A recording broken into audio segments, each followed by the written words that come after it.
அனைவருக்கும் வணக்கம். இன்னைக்கு நம்ம 6வது அலகுல இருக்கக்கூடிய மொழி வரலாறு, நோக்கு நூல்கள், நிகண்டுகள்.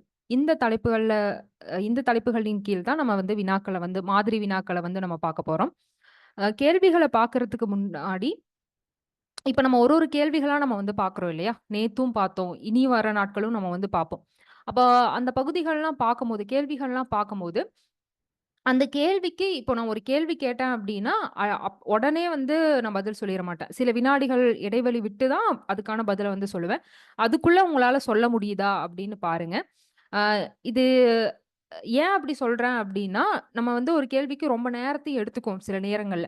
அது நீங்க இப்பயே நம்ம இந்த மாதிரி வினாக்கள நம்ம பார்க்கும்போதே அத பழக்கப்படுத்திட்டீங்க அப்டின்னா, அதே பழக்கம் அந்த டைம் மேனேஜ்மென்ட் உங்களுக்கு மெயின் எக்ஸாம்லயும் உங்களுக்கு வரும் அப்படிங்கிற காரணத்தினால தான். சரிங்களா? இதுக்கு நீங்க ஆன்சர் சொல்றதுக்கு கமெண்ட் செக்ஷன கூட நீங்க பயன்படுத்திக்கலாம். சரி. நம்ம இன்னைக்கு பார்க்கக்கூடிய இந்த பகுதியில பார்த்தீங்கன்னா, திராவிட மொழிகள் குறித்து, மொழியியல் அறிஞர்கள் குறித்து, மொழியியல் குறித்து இருக்கக்கூடிய செய்திகள் மையமிட்டு வினாக்கள தான் நம்ம பார்க்க போறோம். சரிங்களா? அதோட நிகண்டுகள் பகுதியும் நம்மளுக்கு வரும். இப்போ ஒரு கேள்வியா நம்ம பார்க்க தொடங்கலாம். முதல் கேள்வி, நடுதிராவிட மொழிகள். அதாவது 4 மொழிகள் நமக்கு குடுக்கப்பட்டிருக்கு. அந்த 4ல எதெல்லாம் நடுதிராவிட மொழிகள் அப்படின்னு கேள்வியானது கேட்கப்பட்டிருக்கு. பெங்கோ, மண்டா, கொலாமி, மால்டோ அப்படின்னு இந்த 4 மொழிகள்ல எந்த மொழிகள்லாம் நடுதிராவிட மொழிகள்ல இடம்பெறக்கூடியது? அப்ப திராவிட மொழிகள் நம்ம எடுத்துட்டோம் அப்படின்னாலே கண்டிப்பா தென் திராவிடம், நடுதிராவிடம், வட திராவிட மொழிகள்னு 3யும் நிச்சயமா நம்ம பார்ப்போம் இல்லையா? இப்ப அதுல பார்த்தீங்கன்னா, முக்கியமாக நடுதிராவிட மொழிகள்ல நெறைய மொழிகள் இருக்குங்கிற காரணத்தினால, அத கூட உங்களுக்கு கேள்வியா கேட்கப்படலாம். இப்போ இதுல இந்த ஒரு அ ஒரு மொழிய மட்டும் உங்களுக்கு ஒரு மொழி அது எந்த வகையில வருங்கிறது தெரிஞ்சிருந்துச்சு அப்படின்னா கூட, இந்த கேள்விக்கு சரியான பதில சொல்ல முடியும். இந்த கேள்விக்கான சரியான பதில் என்ன? ஆப்ஷன் 2 தான். ஏன்னா, இந்த முதல் 3 மொழிகள் பெங்கோ, மண்டா, கொலாமி அப்படிங்கிற இத நெடிலாகவும் நம்ம சொல்லலாம். கோங்கிறத கோ அப்படின்னு நெடிலாகவும் சொல்லலாம். இந்த 3ம் தான் நடுதிராவிட மொழிகளாக கூறப்படக்கூடியது. இந்த மால்டோ அப்படிங்கிறது என்ன திராவிட மொழிகள்ல வரும்? வட திராவிட மொழிகள்ல ஒன்றாக இருக்கக்கூடியதா மால்டோ என்பது. அப்ப அது உங்களுக்கு தெரிஞ்சிருந்தா கூட, அ மீதம் இருக்கக்கூடிய 3மே நடுதிராவிட மொழிகள்ல தான் வரும்ங்கிறத பதில் சொல்ல முடியும். அப்ப சரியான பதில் ஏ, பி, சி. இது மட்டும் தான் சரி. அடுத்த கேள்வி. பலுசிஸ்தான் பகுதியில் பேசப்படும் திராவிட மொழி எது? நாய்க்கி, கோடா, கோண்டி, பிராகுயி அப்படிங்கிற இந்த 4 மொழிகள். இந்த கேள்விக்கான பதில நம்ம பார்க்கறதுக்கு முன்பாக, அ இந்த ஒவ்வொரு மொழியும் எந்தெந்த பகுதிகள்லாம் பேசப்படுது அப்படிங்கிறத முதல்ல பார்த்துறலாம். மத்திய பிரதேசம், மகாராஷ்டிரா இந்த 2 பகுதிகள்லயுமே பார்த்தீங்க அப்படின்னா, நடுதிராவிட மொழிகள்ல ஒன்றாக இருக்கக்கூடிய இந்த நாய்க்கி அப்படிங்கிற இந்த மொழியானது பேசப்படுது. அடுத்து கோடா அப்படிங்கிற இந்த தென் திராவிட மொழிகள்ல ஒன்றாக இருக்கக்கூடிய இந்த கோடா மொழியானது நீலகிரியில வாழக்கூடிய மக்களால பேசப்படக்கூடியதா. முக்கியமா மலைவாழ் பகுதியில வாழக்கூடிய மக்களால பேசப்படக்கூடிய மொழி. அடுத்து இருக்கக்கூடியது என்ன? கோண்டி மொழி. இந்த கோண்டி அப்படிங்கிறது நடுதிராவிட மொழிகள்ல ஒன்றாக வரக்கூடியது. இது பார்த்தீங்கன்னா, கோண்டுவனம் அப்படிங்கிற இந்த காடுகள்ல இந்த கோண்டுவனம் அப்படிங்கிற இந்த இது ஒரு ஒரு வந்து அ காடு காட குறிக்கக்கூடிய பகுதி. காடுகள் நிறைந்திருக்கக்கூடிய பகுதி. அந்த பகுதியில இருக்கக்கூடிய மக்கள் பேசக்கூடிய மொழி தான் என்னன்னு பார்த்தீங்கன்னா, இந்த கோண்டி என்ற மொழி. அடுத்து இறுதியாக இருக்கக்கூடியது, அ நம்மளுக்கு கேள்வியாக கேட்கப்பட்டிருக்கக்கூடிய பிராகுயி மொழி. இத பிராக்ஹுயி அப்படின்னு கூட குறிப்பிடலாம். இப்ப இந்த மொழியானது எங்க பேசப்படுது அப்படின்னா, இது வட திராவிட மொழிகள்ல ஒன்றாக வரக்கூடியது இல்லையா? இது பாகிஸ்தான்ல இருக்கக்கூடிய பலுசிஸ்தான் அப்படிங்கிற இந்த பகுதியில தான் இந்த பிராகுயி அப்படிங்கிற இந்த மொழியானது பேசப்படுது. அப்ப நமக்கு கேள்வியாக எது கேட்டிருக்காங்க? இந்த பகுதியில பேசப்படக்கூடிய திராவிட மொழி எதுன்னு தான் கேட்டிருக்காங்க இல்லையா? இப்ப இந்த கேள்விக்கான சரியான பதில் என்ன? ஆப்ஷன் 4. 4வதாக இருக்கக்கூடிய இந்த பிராகுயி அப்படிங்கிற இந்த மொழி தான். அடுத்தது பொறுத்துக. பொறுத்துகள ஒருபுறம் நிகண்டுகளும், அதனுடைய ஆசிரியர் படைப்பாளர்களை இன்னொரு புறமும் கொடுத்திருக்காங்க. இப்போ என்ன நிகண்டுகள் கொடுக்கப்பட்டிருக்கு? சிந்தாமணி நிகண்டு, கந்த சுவாமியம், அகராதி நிகண்டு, கைலாச நிகண்டு அப்படின்னு. இப்ப இதுல கைலாச நிகண்டு பேர் பாத்தீங்க அப்படின்னாலே நமக்கு தெரியும். அதனுடைய ஆசிரியர் கைலாசர் தான். பேர்லயே நமக்கு இருக்கு இல்லையா? அடுத்து நம்ம படிக்கக்கூடிய நிகண்டுகள்ல முக்கியமான நிகண்டுகள்ல நிச்சயமா அகராதி நிகண்டு என்பதும் வரும். அதனால நம்ம கீழ இருந்து மேலேயே நம்ம வந்து பார்க்கலாம். இந்த அகராதி நிகண்டினுடைய ஆசிரியர் யாரு? ரேவண சித்தர் தான் அகராதி நிகண்டினுடைய ஆசிரியர். அடுத்ததாக இருக்கக்கூடியது என்ன அப்படின்னா, கந்த சுவாமியம். இந்த கந்த சுவாமியம் என்ற இந்த நிகண்டினுடைய ஆசிரியர் யாரு அப்படின்னா, சுப்பிரமணிய தேசிகர் என்பவர் தான் இந்த கந்த சுவாமியம் என்ற இந்த நூலினுடைய ஆசிரியர். அடுத்து இறுதியாக இருக்கக்கூடியது சிந்தாமணி நிகண்டு. இந்த சிந்தாமணி நிகண்டினுடைய ஆசிரியர் வைத்தியலிங்கம். சரிங்களா? இப்ப இந்த 4 நிகண்டினுடைய ஆசிரியரும் நம்ம பார்த்தோம். அப்ப எந்த ஆப்ஷன் நம்மளுக்கு சரியானதாக இருக்கும்? ஆப்ஷன் 2 தான். இரண்டாவதாக வரக்கூடியது தான்.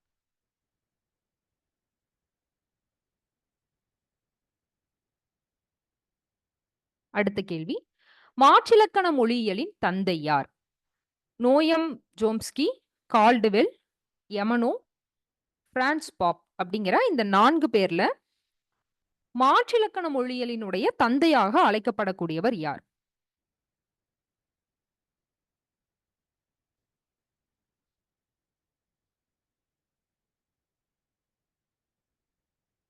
இந்த கேள்விக்கான சரியான பதில் நோயம், இல்ல இவர் வந்து நோம் ஜோம்ஸ்கி அப்படின்னு கூட அழைக்கலாம். இவர்தான் மாற்றிலக்கண மொழியியலினுடைய தந்தை அப்படின்னு அழைக்கப்படக்கூடியவர்.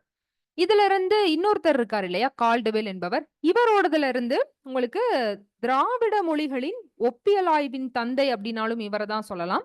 அதே மாரி திராவிட மொழியியல் ஆய்வினுடைய முன்னோடியாக இருக்கக்கூடியவர் யாரு அப்படின்னு கேள்வி வந்தாலுமே, அதனுடைய தந்தை அப்படின்னு கேள்வி வந்தாலுமே யார நம்ம சொல்லுவோம்? கால்டுவெல் அவர்கள் தான். இப்ப இதுல இதே மாதிரி எப்படி இந்த மொழியியல் மாற்றிலக்கண மொழியியலின் தந்தை அப்படின்னு இவர மையமிட்டு கேள்வி வந்திருக்கோ, அதே மாதிரி இப்ப நான் சொன்னேன் இல்லையா? அந்த மாதிரியும் உங்களுக்கு கால்டுவெல்ல மையமிட்டும் கேள்வியானது கேட்கப்படலாம்.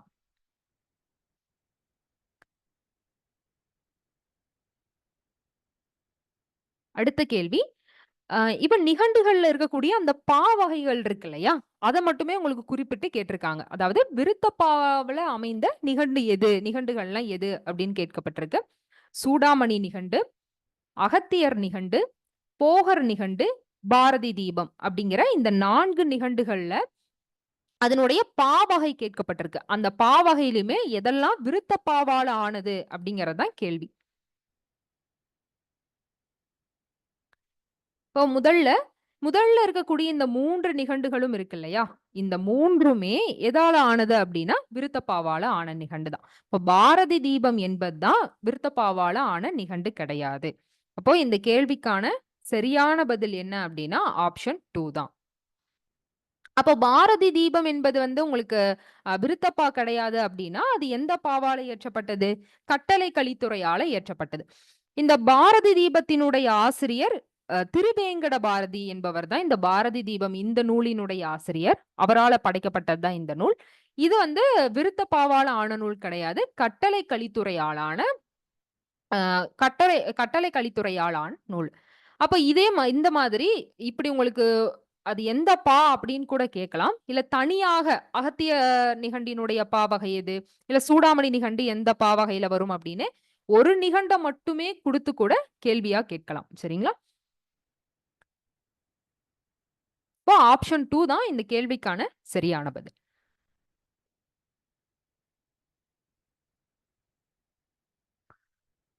அடுத்ததாக பொறுத்துக. பொறுத்துகள்ல ஒரு புறம் பார்த்தீங்க அப்படின்னா, நூல்கள் நம்மளுக்கு குடுக்கப்பட்டிருக்கு. அந்த நூலினுடைய ஆசிரியர்கள். ஆசிரியராக படைப்பாளர்களாக இருக்கக்கூடியவங்க எல்லாருமே பார்த்தீங்க அப்படின்னா, நம்ம சிலபஸ்ல இருக்கக்கூடிய மொழியியல் அறிஞர்கள் இந்த யூனிட்ல யாரெல்லாம் குடுத்திருக்காங்களோ, அதுல 4 பேர இங்க குடுத்திருக்காங்க. இப்ப எந்தெந்த நூல்லாம் குடுக்கப்பட்டிருக்கு? தாமரை தடாகம், குறள் காட்டும் உறவுகள், உலக மொழிகள், இக்கால மொழியியல் அப்படிங்கிற 4 நூல்கள். இப்ப முதல்ல இருக்கக்கூடியது தாமரை தடாகம். தாமரை தடாகம் இந்த நூலினுடைய ஆசிரியர் யாரு? கால்டுவெல் அவர்கள் தான் தாமரை தடாகம் நூலினுடைய ஆசிரியர். அடுத்து குரல் காட்டும் உறவுகள். இந்த நூலானது பொற்கோ அவர்களால படைக்கப்பட்ட நூல். பொன் கோதண்டராமன் அப்படின்னு சொல்லலாம். இவரால படைக்கப்பட்ட நூல் தான் குரல் காட்டும் உறவுகள். அடுத்ததாக இருக்கக்கூடியது உலக மொழிகள் அப்படிங்கிற இந்த நூல். திராவிட மொழிகள் அப்படிங்கிற முக்கியமான நூலும் இவருடையதுல வரும். அப்ப இந்த நூலினுடைய ஆசிரியர் யாரு அப்படின்னா அகத்தியலிங்கம் அவர்கள் தான். சில நேரங்கள் நம்மளுக்கு நல்லா தெரிஞ்ச அந்த நூலை கொடுக்காம அது இல்லாம பிற நூல்களை கொடுத்து கூட இந்த மாதிரி கூட கேட்கலாம். அடுத்து இறுதியாக இருக்கக்கூடியது இக்கால மொழியியல். இது மொழியியலை பத்தி நம்ம படிக்கிறோம் அப்படின்னாலே கண்டிப்பா முத்து சண்முகம் அவர்களுடைய இந்த நூலை நிச்சயமா நம்ம வந்து பார்ப்போம் இல்லையா?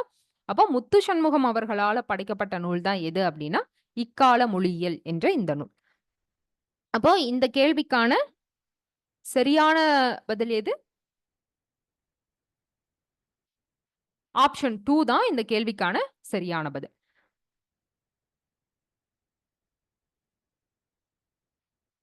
அடுத்து இப்ப நம்மளுக்கு வந்து ஒரு திராவிட மொழிய மட்டுமே குடுத்து, அது பற்றின 4 குறிப்புகள குடுத்து கேள்வியானது கேட்கப்பட்டிருக்கு. இங்க வந்து கொலாமி மொழியானது கொடுக்கப்பட்டிருக்கு. இப்ப நம்ம ஒரு குறிப்புகளா நம்ம வந்து பார்க்கலாம்.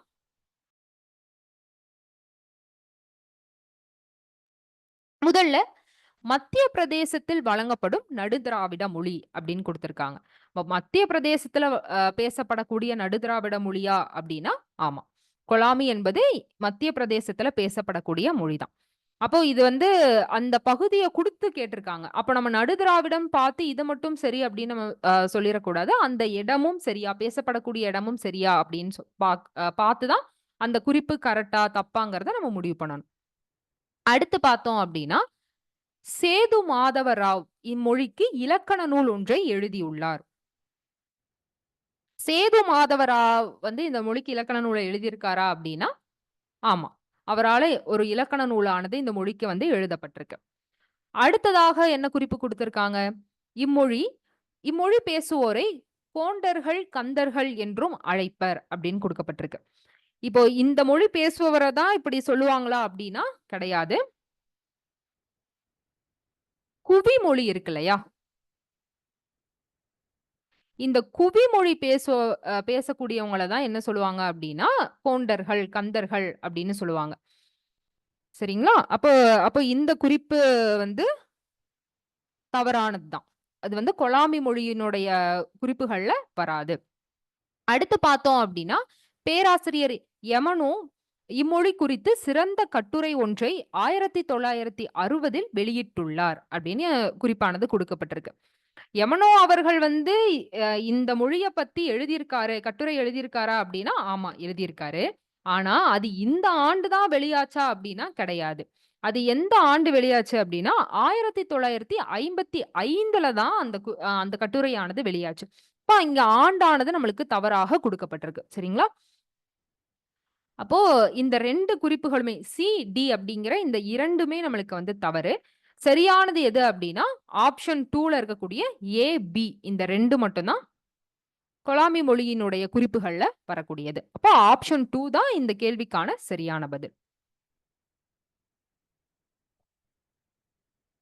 அடுத்த கேள்வி வடமொழி மரபு சாராத மொழிகளை நிஷத மொழிகள் என்று கூறியவர் யார்? Caldwell, Max Muller, Kumarilabhattar, Veeramamunivar.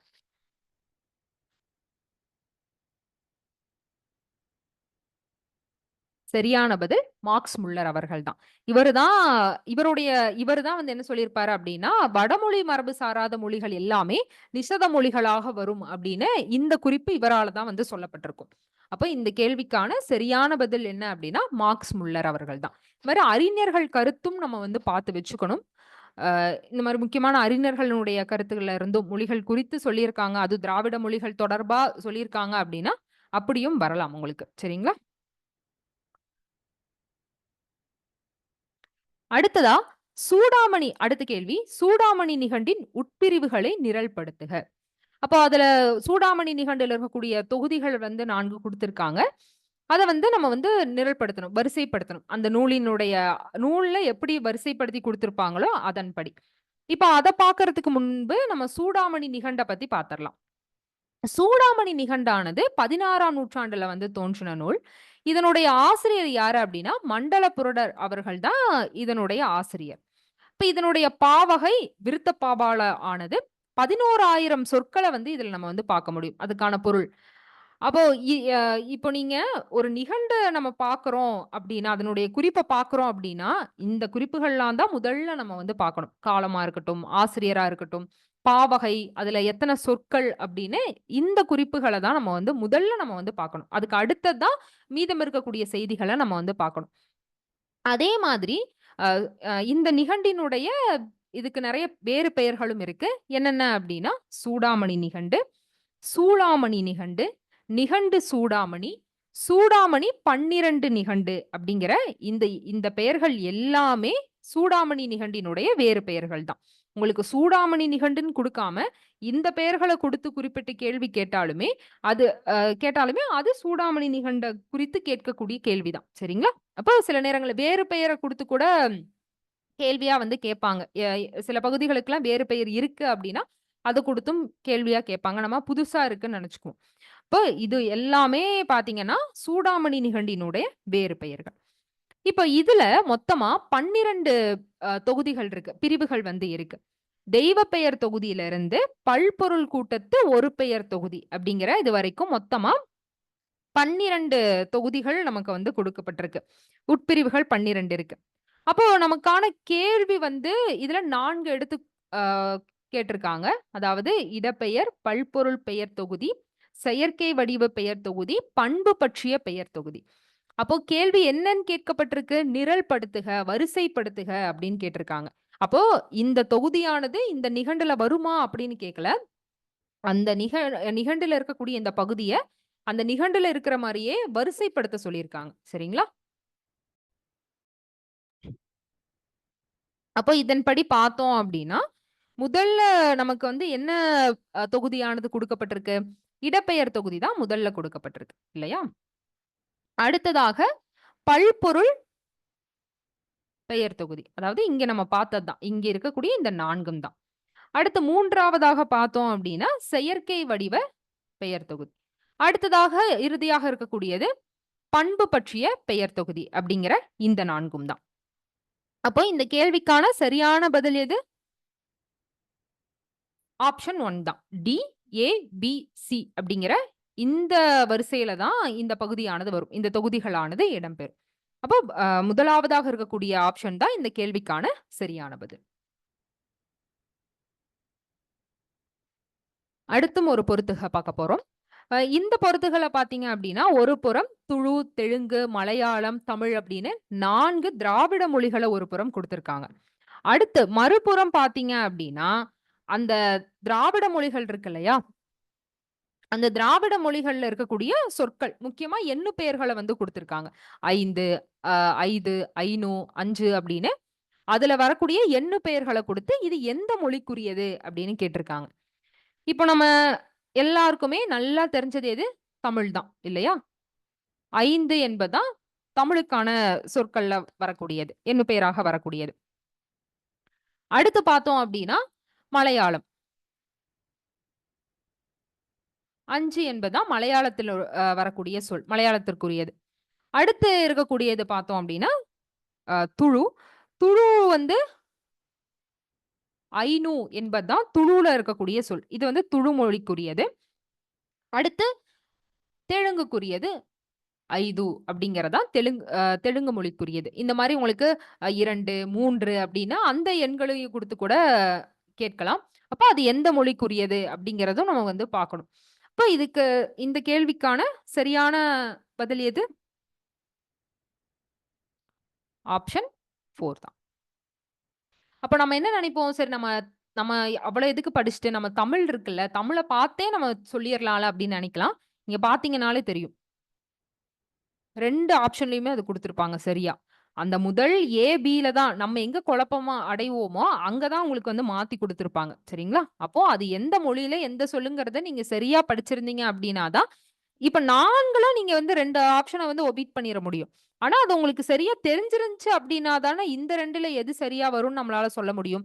அதனால இந்த மாரி வரக்கூடியதுக்கு எந்த சொல் எந்த மொழிக்கு வருது அப்டிங்கிறதும் நம்ம வந்து கவனமா பார்த்திருக்கணும். அப்ப இதுக்கான சரியான பதில் எது? 4வதா வரக்கூடிய இந்த ஆப்ஷன் தான்.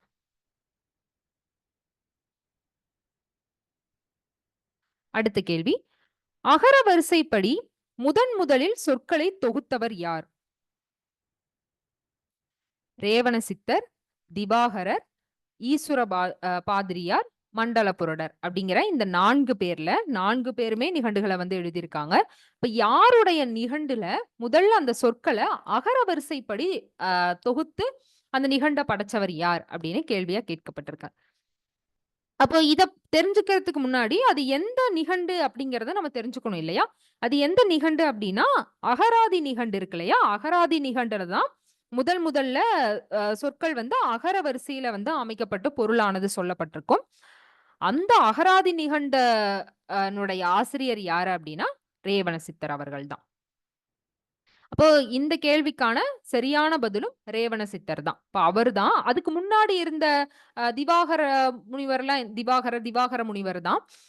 இவர் வந்து திவாகர நிகண்டினுடைய ஆசிரியர். இவரெல்லாம் அகர வரிசைப்படி சொற்கள வந்து அமைச்சிருக்க மாட்டாரு. சரிங்களா? அந்த வரிசைய நம்ம வந்து அந்த நூல் முழுவதும் நம்ம வந்து பார்க்க முடியாது. முதல்ல அமைச்சவர் யாரு அப்டின்னா, ரேவண சித்தர் தான். அப்ப இந்த நூல் அகராதி நிகண்டினுடைய வேறு பெயர்களாக நம்ம வந்து என்ன சொல்லலாம்? சூத்திர அகராதி, ரேவண சூத்திரம் அப்படிங்கிற இந்த 2 பெயர்கள். ரேவண சூத்திரம், சூத்திர அகராதி அப்படின்னா இந்த 2 பெயர்களுமே அகராதி நிகண்டினுடைய வேறு பெயர்கள். அப்ப அந்த பெயர்கள குடுத்து கூட இந்த குடுத்து கூட உங்களுக்கு இப்படி கேள்வியா கேட்கலாம். அதனுடைய ஆசிரியர் யாரு? அப்படின்னும் வரலாம். சரிங்களா? அப்போ ஒரு நிகண்ட எடுத்துட்டோம் அப்டின்னா, இது எல்லாமே நம்ம வந்து அ இது வந்து இந்த கேள்வியில இப்படி 4 ஆப்ஷன் குடுத்திருந்தாங்கன்னா எப்படி வரும்?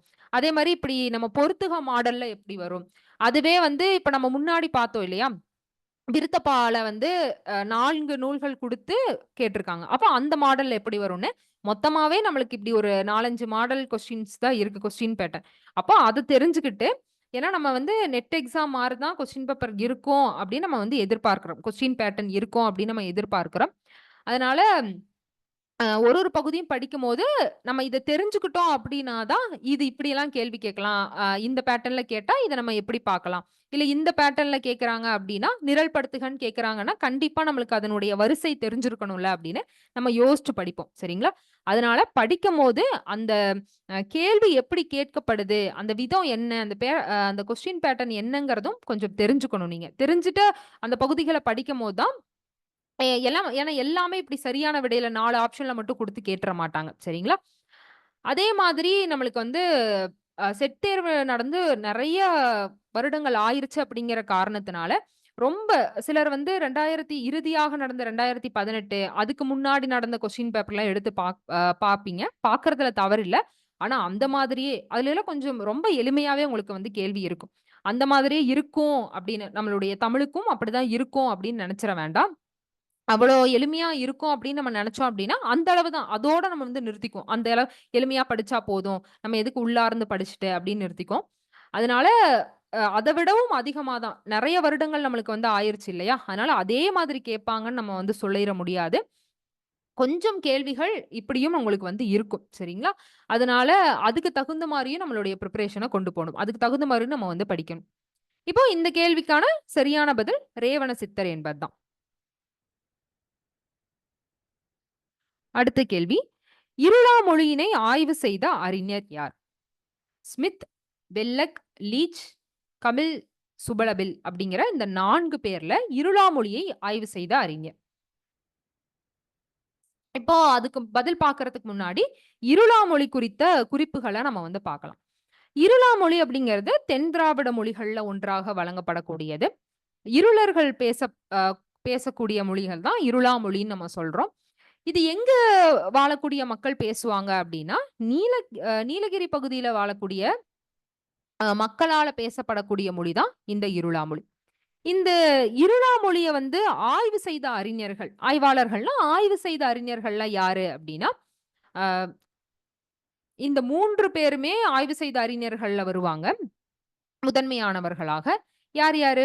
கமில், சுபலபில், டிப்லாத், அடுத்து பெரியாழ்வார். இந்த 3 பேருமே இடம்பெறுவாங்க. இந்த இருளாமொழி குறித்து ஆய்வு செய்த அறிஞர். அடுத்து பார்த்தோம் அப்படின்னா, அடுத்ததா இந்த குறிப்பும் இதோடு இணைந்து நம்ம பார்க்கலாம். குறும்பா, படுகா இந்த மொழி சொற்கள இந்த இருளாமொழியிலும் அதிகமா நம்ம வந்து பார்க்க முடியும். சரிங்களா? அப்போ நமக்கு வந்து கேள்வி எங்கிருந்து கேட்டிருக்காங்க? இருளாமொழியை ஆய்வு செய்த அறிஞர் அப்படின்னு தான் நம்மளுக்கு வந்து கேட்டிருக்காங்க இல்லையா? அப்போ இந்த கேள்விக்கான சரியான பதில் யாரு? எந்த அறிஞர் வருவாங்க? சரியான பதில் கமில் சுவலபில் என்ற இந்த அறிஞர் தான் என்ன பண்ணியிருக்காரு? இருளாமொழிய குறித்து ஆய்வு செஞ்சிருக்காரு. விரிவான ஆய்வு செஞ்சவர் யாரு அப்படின்னா, இவர் தான். இப்ப சரியான பதில் 4வது ஆப்ஷன் தான்.